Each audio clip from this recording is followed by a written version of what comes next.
Markle. Yes. You DJ'd at the wedding. Yeah, man. Have you met baby Archie yet? No one has. All right. What? Hello and welcome back, my body language buddies. My name is Jesus Enrique Rosas. I'm the body language guy. And, well, this question, how many times a day does Megan yell at, call you Howie? That's the meme that we're starting today. And our topic today is about, well, I found out that Lili was trending. And somehow I said, well, this could be about Lily Collins or Lily Tomlin or Lily James. But we know that all these Lilies have the wrong spelling, are not spelled like Lily. And yes, it was about the Harkles and their children. That's what we're going to talk about today. So let's get down to it. Regarding Lili and Archie, well, I have to say that I already have sources at Montecito to inform me of the latest, gossip inside those walls. And, well, I'm pleased to say that Lili's favorite bedtime stories are the 48 Laws of Power by Robert Greene, and Archie has just finished War and Peace in Russian, of course. You know that Meghan and Harry have said so many times how brilliant are their kids, and I'm sure about that. Well, that must be from Meghan's side, because from Harry's side, well, but this must have not been for lack of trying from King Charles, because I'm sure that he had the right literature around to, well, make sense of this pair. But it was Harry that is his latest appearance in the Well Child Awards Zoom call. He said that he has 3 emotional support dogs, reveals Archie is very busy, and Lilibet is learning to use her voice as he gives insight into his life in California in surprise video call with Well Child Award winners. And I have to tell you, if you have the opportunity to read the Daily Mail article on this call, it's amazing to know about the stories of these children that are, well, really empowering and inspiring. It's amazing what they have done to overcome all odds. And yes, it will be very touching at times. So having Howie on that call is a bit like anticlimactic. But what everybody was talking about was his words about Archie and Lilibet. But yes, in answer to your question, Henry, Archie is very, very busy, and Lily is learning to use her voice, which is great. We know what that's like as well. Well, everybody noticed that gesture that he made when he was looking to one side and really doubting what he was saying. What did that happen? Was he reading some kind of, this is what you have to say about our children? Or was he making up things? You know that when we look to our left side, we are remembering. And when we are looking to our right side, we are, well, in our creative mode. It's maybe not lying, but maybe not making up things, but we are like trying to find the right words. Maybe Harry was trying to find the right words to describe Archie and Lilibet's activities, which in turn he was very vague about it.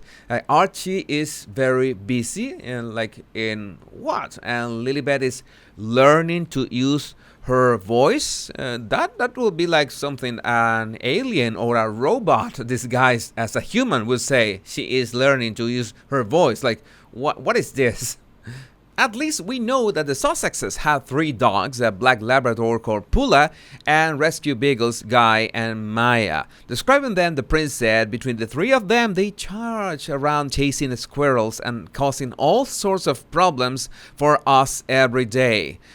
These people don't know what real problems are. I'm sure he's talking about metaphors, I guess. But they are also emotional support dogs, 100% when they are behaving.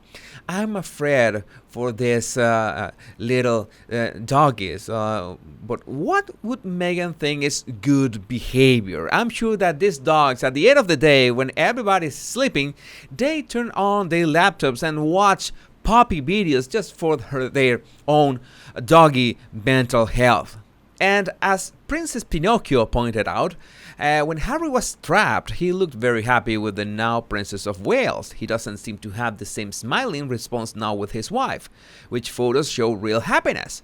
Did he need emotional support dogs back then? Well, it's obvious the answer to this question. And thanks to Tommy and a bunch of numbers on Twitter, the comment section on Daily Mail article is ripe. His support dogs are all in therapy. They can't take any more. He's far too needy. They bark. They can barely make it across the lawn, and he's shouting, "Give me a hug!"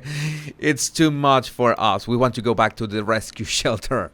It makes sense because according to Barkjack on Twitter, a dinner party takes place. The wife jokes she is his alarm clock. All right. Laughing, she adds, "And I make more money." Whoa.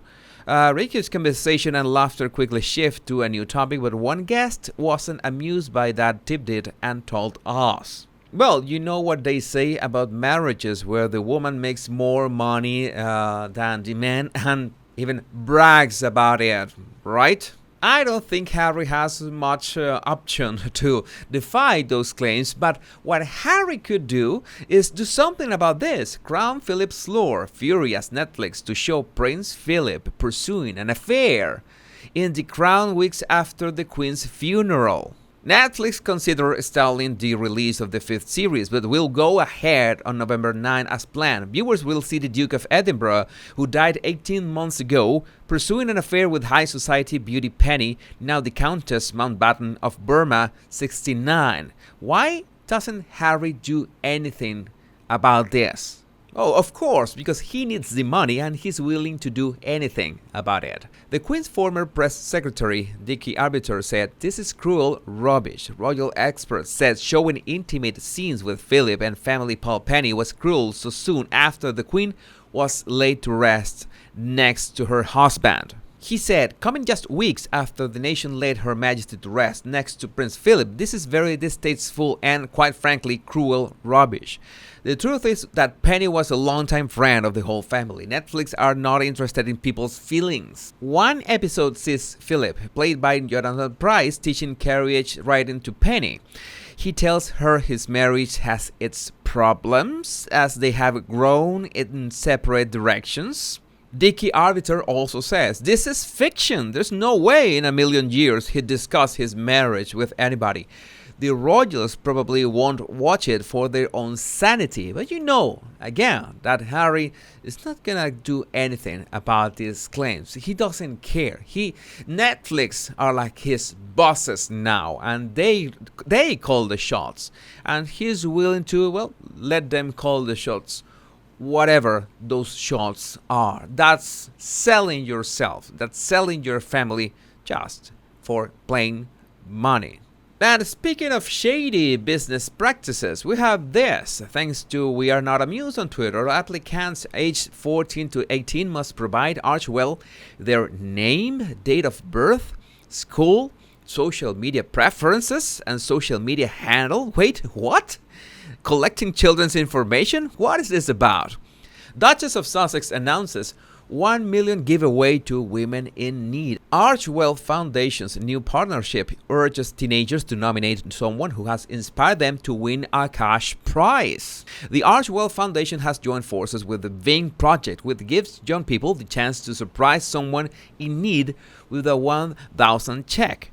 Meghan said the partnership had been inspired by Archetypes, her Spotify podcast, which challenges harmful labels and stereotypes applied to women. She said, "Two things that bring me great joy are supporting women and the spirit of giving." But the problem is that portals like People magazine say that Meghan Markle and Prince Harry launch giving movement supporting women inspired by her podcast, and this is not true. And we can see, thanks to according to TAS, that Ving is the charity. Ving gives 1,000 to 1,000 different people. Ving, not Archwell, not Harry and Meghan. They have teamed up with them for PR purposes. Stop promoting Meghan and promote the cause that actually helps people. And it's not hard to find with just a quick Google search that the Bing Project teaches teens to be philanthropists 1,000 at a time. And this is an article from the Chicago Tribune from 2015. Like, they have been doing this for 7 years or more. But I think Fiona Carroll's tweet sums it up. Hardcore playbook: create nothing, steal concepts, plagiarize everyone, credit no one, envy the successful, talk trash about them, claim racism, victimhood when you're not.